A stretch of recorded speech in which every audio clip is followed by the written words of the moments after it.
It's party time, and I'm ready to make up some raspberry bars to take with me. They disappear every single time I take them to a party. Are you ready to learn how to make some delicious raspberry bars with me? Let's go!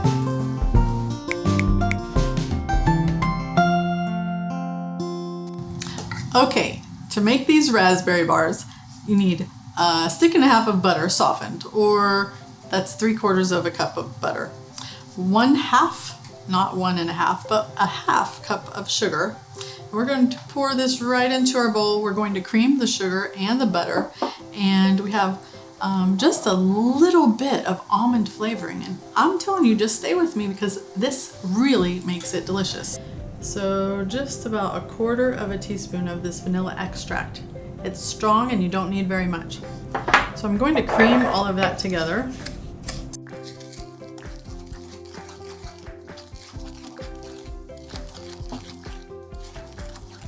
Okay, our butter and sugar and almond extract are all nice and incorporated together, so they're nice and creamy.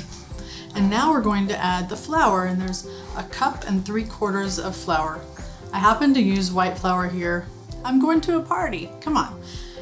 You can use whole wheat flour or a flour of your choice if you're gluten-free. Try some of the gluten-free options. And then just a little bit of salt.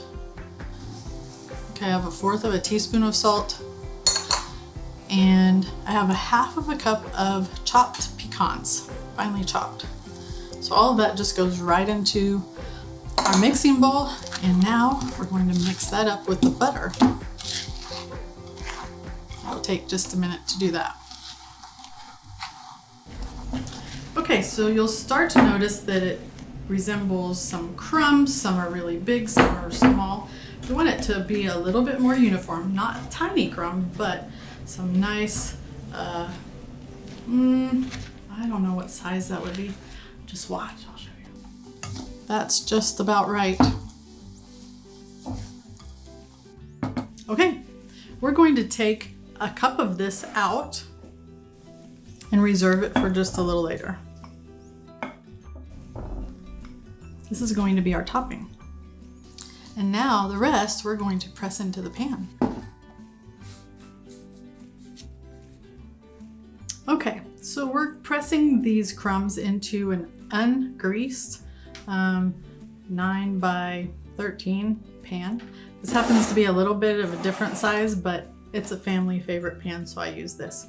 You can use your fingers, that's what I'm going to use actually, or you can use something like this paddle just to press it down evenly throughout the bottom of the pan.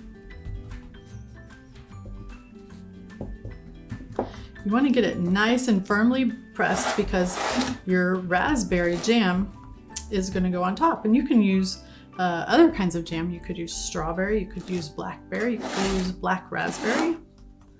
That would be really delicious actually. But I happen to like raspberry, so that's what I go with. And it's preserves instead of jam, so that makes a little bit of a difference.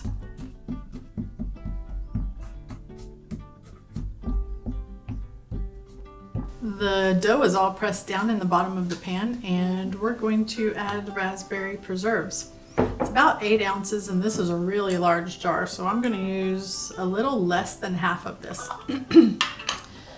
And when you open the jar, you see it's really kind of congealed, so I like to just kind of stir it up a little bit and get it a little bit softer before I start to dollop it onto the dough there. It's kind of like cookie dough. So as you're spreading this, you might see a little bit of the dough kind of come up as you're spreading it, and that's okay. Try to get as little as possible of that happening, but it's kind of inevitable that a little bit's going to do that.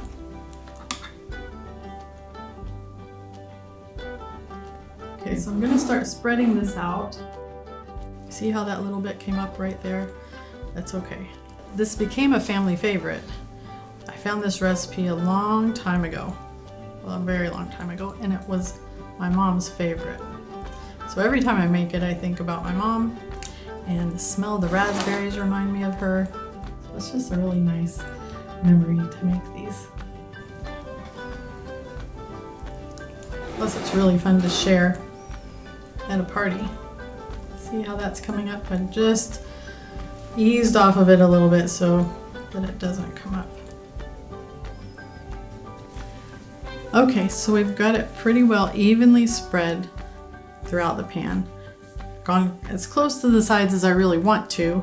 I don't want the jam to boil over onto the sides. That will make it difficult to get out of the pan.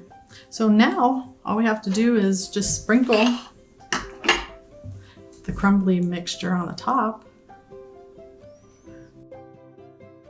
So the crumbs are all spread out evenly on the top. And it's at this point where if you want to add some coconut to the top, you can. That's in my recipe. I'm choosing to leave the coconut off this time. 350-degree oven, it's already preheated, and I'm gonna pop it in there for 20-25 minutes till the top is nice and lightly golden brown. Then we'll take it out, cool it for about 15 minutes, and then cut it. Be ready to eat it. Okay, well, our raspberry bars came out of the oven about 30-35 minutes, and I let them cool for just 10 minutes. So they're still hot, but I could pick them up. And we're ready to cut them. We don't want to cut them right when they first come out of the oven because it would be too jammy. But we don't want to wait too long because that raspberry has kind of candied in here. If we wait too long, it's going to be too sticky to cut our raspberry bars. So sweet spot anywhere from 10 to 20 minutes after you take them out of the oven. So let's go ahead and cut them. You can cut them into whatever size you feel like suits your party or your gathering, for the holidays, or for any time. They're so easy to make. You could make these on a weeknight. Okay, so they're all cut up, ready to put them on a plate. They'll continue cooling. Doesn't that look delicious? Actually, I don't know if I can wait to try one. I think I'm going to try this corner right here. Want to try it with me?